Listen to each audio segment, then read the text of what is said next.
Alright, this is a video response to Edward PF123. We've been discussing the first resurrection. Now, Edward believes in a pre-tribulation rapture and believes that a resurrection will occur at the pre-tribulation rapture. From the time John wrote the book of Revelations, he claimed that the first resurrection that would occur in the future would happen at the second coming. Thus, if somebody believes that resurrection will occur at the rapture, they must move the rapture to the second coming, because John says the first resurrection will occur at the second coming. Now, Edward responded that the word first really doesn't mean first. First only means first in relation to the second. Thus, the first resurrection of the dead is really not the first. And he said this, well, look, Jesus was the first resurrection, and the Old Testament saints was the first resurrection. And you know, Jesus being the first resurrection, I would agree. All right, and the saints were resurrected along with Jesus. To that, you know, I agree. However, the context is defining this word first. What does John really mean when he says first? Well, John is looking into the future. Basically, chapters 4 through chapter 22 of the book of Revelation is the context is the future. So John's not speaking about the past in reference to Jesus or the Old Testament saints. He's saying that the first in the future, the word first is used in the normal sense unless the author uses the context to modify the normal definition. And the first resurrection in the future will happen at the second coming according to the book of Revelations.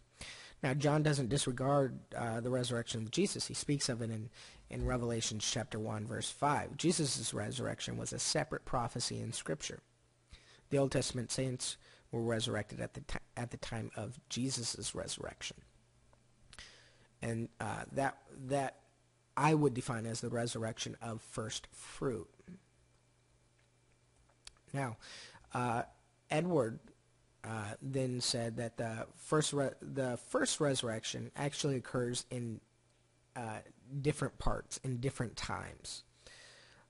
However, my response is that there's nothing in the Bible that claims the first resurrection is spoke of in Revelations will occur at any other period in time. In fact, John, on the contrary, says the second resurrection is not the first by placing it in a different time period after the 1,000 years reign. You see, Edward's perspective is that, well, the first resurrection occurs at different times and you know, in different parts, in various parts. However, there's nothing in the Scripture, nothing at all, that says that the first resurrection occurs in different parts or in any other time period other than what John had laid out. You see, Edward's perspective is something that he's reading into the text, not something that the text actually says. And of course, this is his response in trying to eliminate the contradiction of the pre-tribulation rapture resurrection happening prior to the second coming. Edward had another response, and that is that there's another resurrection that will take place prior to the first, and it occurs at least 7 years prior to the first resurrection. But again, no Scripture claims any other timing for the first resurrection. Edward's claim that the first resurrection will occur prior to the tribulation is not found in Scripture, nor is the idea that the first resurrection is broke up in various parts. In summary, Edward P.F. believes a pre-tribulation rapture, and he claims the dead will be raised at the rapture. However, John says that the first time in the first resurrection in the future, when the dead are going to be raised, is going to be at the second coming. Thus, you know, it's impossible for Edward to hold a pre-tribulation rapture resurrection because the first resurrection will occur at the second coming.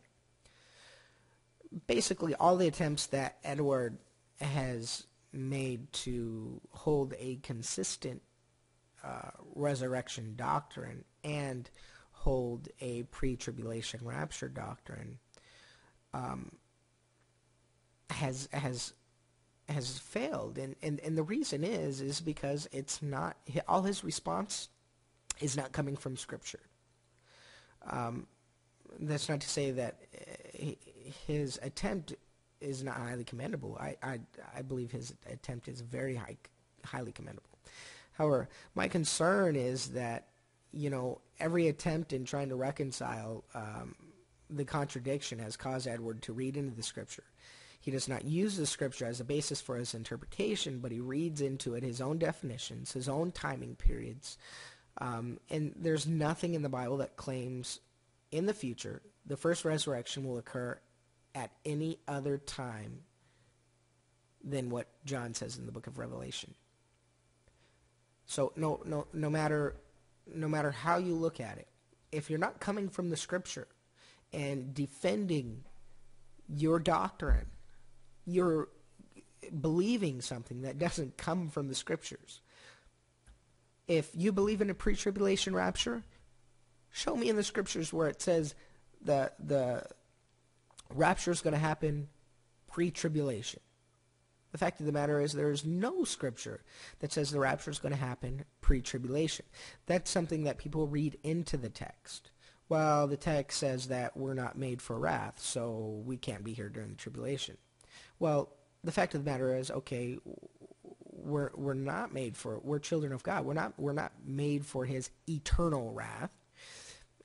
However, we can be here during the tribulation and be kept safe by our great God and Creator. We don't have to be taken out for that Scripture to be true. You see, it's something that people read into the text, and that's how they come up with their various doctrine. I'm holding to a post-tribulation rapture doctrine because I believe that when the rapture occurs, the resurrection will occur. I'm agreeing with Edward on that. When the rapture occurs, the resurrection occurs. But according to John, the resurrection will occur at the second coming of Christ. Well, that means I have to believe that the rapture is right there at the second coming of Christ, which would put me in a post-tribulation rapture doctrine. That doctrine comes directly from the text. I'm reading the text. I'm not reading into it. I'm just reading what the text says and accommodating my perspective to what it actually says. I don't have to say, well, break things up into various parts when the text doesn't say various parts, add years that are not there, add different timings. I don't have to add that. I'm just taking what the text says and says, okay, that's what I believe. Again, I commend Edward for trying to actually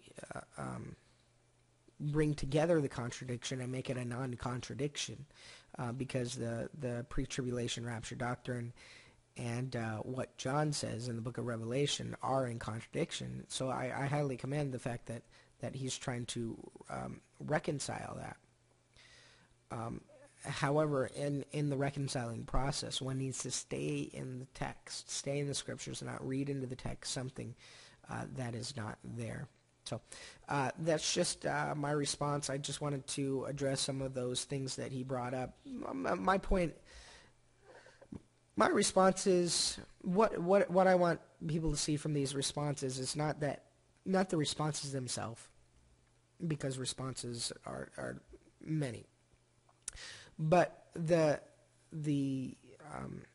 thing that's consistent with his responses, the things that are consistent with my responses, that's what one should look at. You see, the things that are consistent with his responses is that his responses do not deal with the text itself. They read into the text their own theory, their own, oh, well, this has got this could be the way it is, this could be the way it is, or this is the way it is, and there's nothing in the text that says that. And then you have the other perspective that is just reading the text and says, okay, that's it. That's what I believe right there. Exactly what it says. God bless.